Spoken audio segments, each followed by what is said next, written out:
Thank you, Barbara. Tom, Meredith, Governor Hochul, thank you for being with us tonight.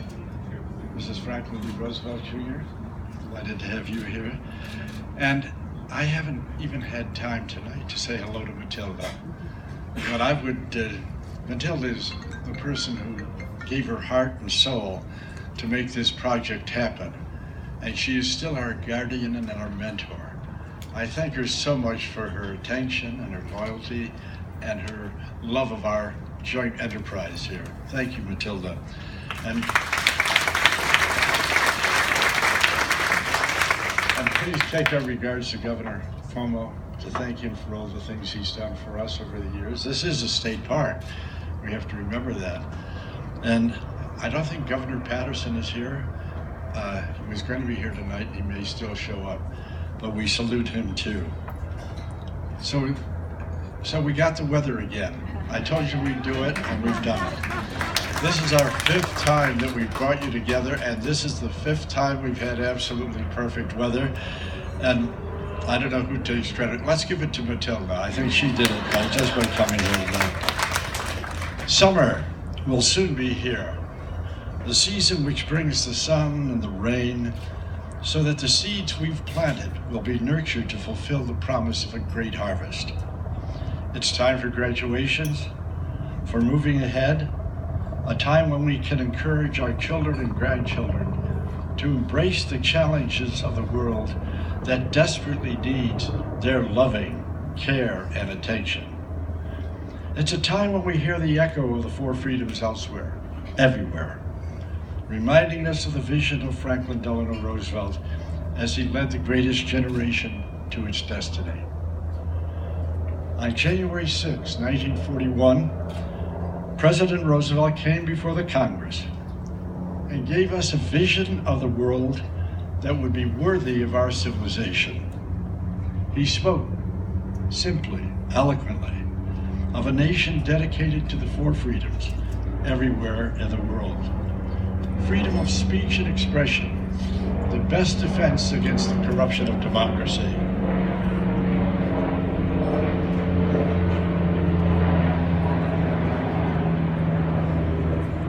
Freedom of worship, our shield against the forces of bigotry and intolerance and fanaticism. Freedom from want, a commitment to erasing hunger, poverty, and pestilence from the earth.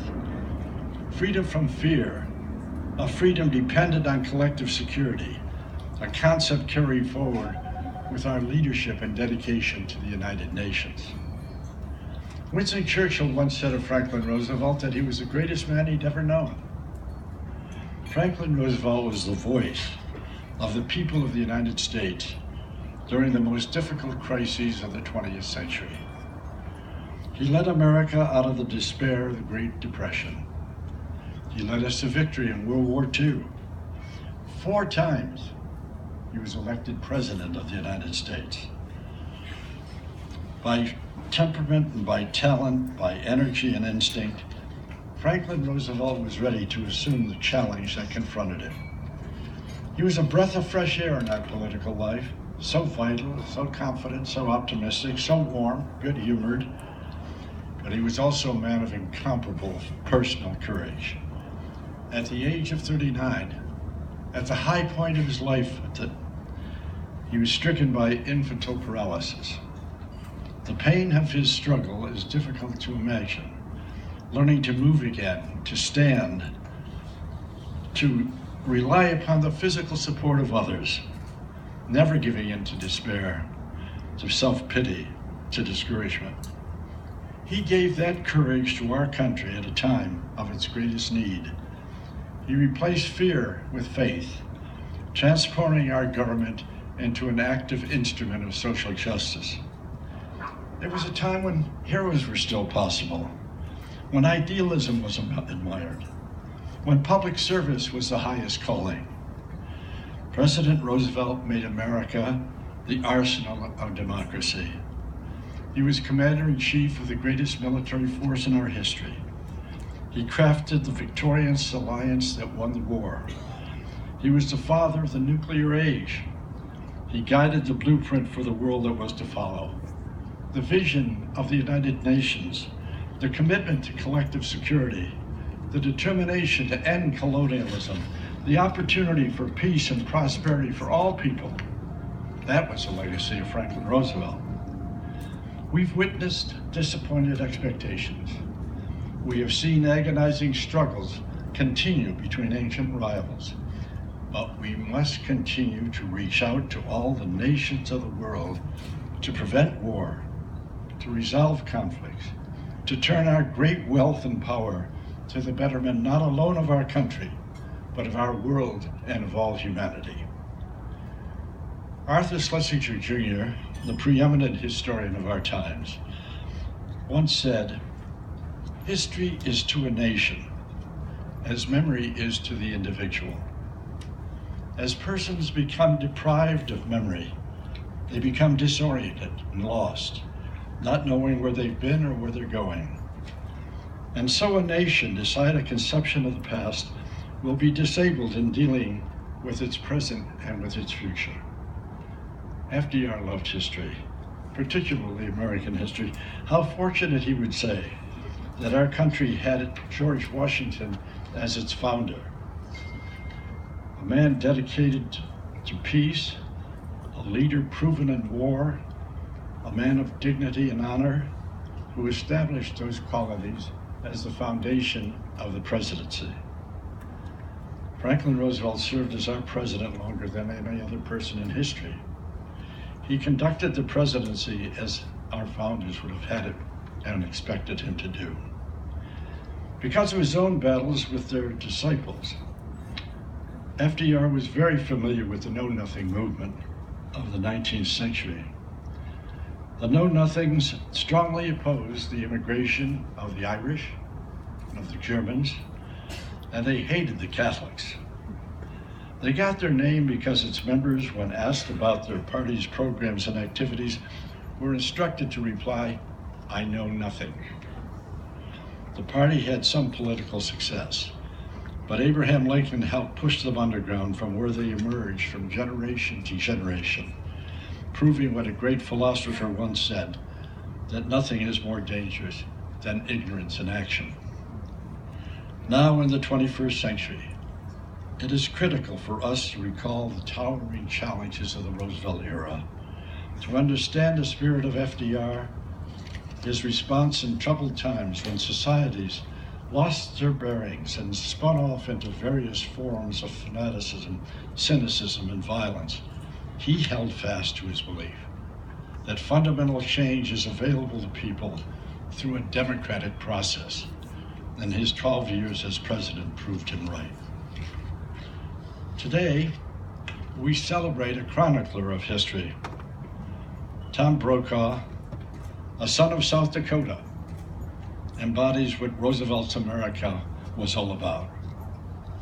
As the greatest television reporter of his era, he defined its values: integrity, respect for the opinion of others, a communicator whose message is clear and comprehensible, a man of truth who understands that democracy compels truth from its leaders, its spokesmen, and every person or group involved in democracy's mission. Decency, self-confidence, an understanding of America and its extraordinary achievements as well as its flaws, that's the essence of Tom Brokaw.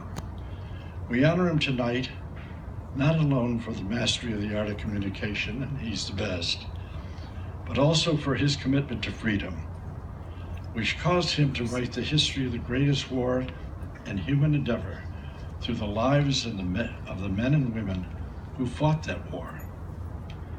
Tom has identified them properly, the greatest generation.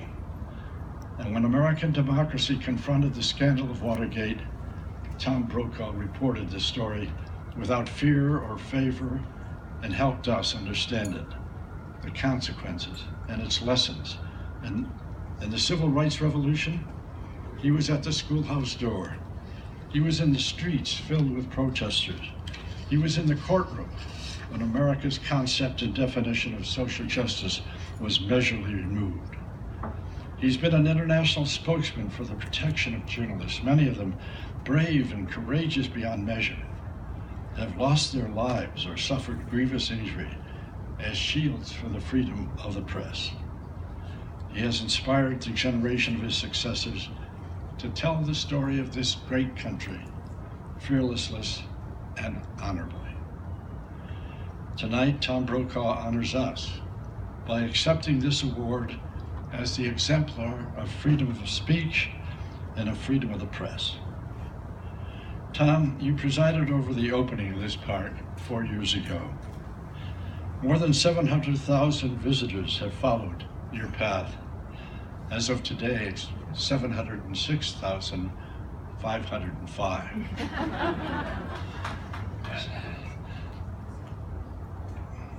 The treasure that this park is belongs in measure to you. We thank you for being with us at the beginning, and we thank you for being with us now. We thank you especially for being available to our country at a difficult and critical time to remind us of where we've come from and who we are and the direction we should be going. Whatever the challenges of the years ahead, we are confident that the values of American democracy will endure, and they shall endure, and they will be strengthened by your courage. I ask Mrs. Franklin Roosevelt to join me here to make a presentation to Tom Brokaw in the name of all of us, in the name of his countrymen, to thank us in the shadow of Franklin Roosevelt for all that he has done.